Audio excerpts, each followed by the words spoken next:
ஏன்னா ஆர்டிகேட் சால்வ் பண்ணுறது ரொம்ப ஈஸி. வோல்டேஜ் சோர்ஸை ஷார்ட் சர்க்யூட் பண்ணுங்கள், கரண்ட் சோர்ஸை ஓப்பன் சர்க்யூட் பண்ணுங்கள், அவ்வளோதான். இப்போ என்ன வரும்? கரண்ட் சோர்ஸ் ஓப்பன் சர்க்யூட் பண்ணால் ஓப்பன், யா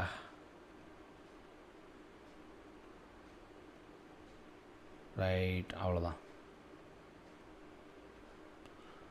10 ஓம் இருக்குது, 10 ஓம் இருக்குது, ஆர்ஏபி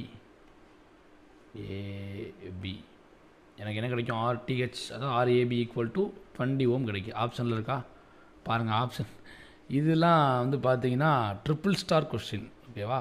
இந்த மாதிரிலாம் கொஸ்டின் கேட்டு நீங்கள் சால்வ் மட்டும் பண்ணலன்னு வைங்களேன், அவ்வளோதாங்க, ரொம்ப டென்ஷன் ஆகிடுவாங்க. இதெல்லாம் சப்ப கொஸ்டின் இது எதுவுமே இல்லை, இது ஈஸியாக சால்வ் பண்ணிட்டு போயிடலாம். ஓகே, நம்ம இப்போ VTH சால்வ் பண்ணலாம். VTH என்ன வரும்? இல்லை சில கொஸ்டின் வந்து இன்டென்ஷனோட கேட்பாங்க, இந்த மாதிரிலாம் கேட்பாங்க. நம்ம அடுத்து கேட் ப்ராப்ளம் சால்வ் பண்ணுவோம்ல, அப்போ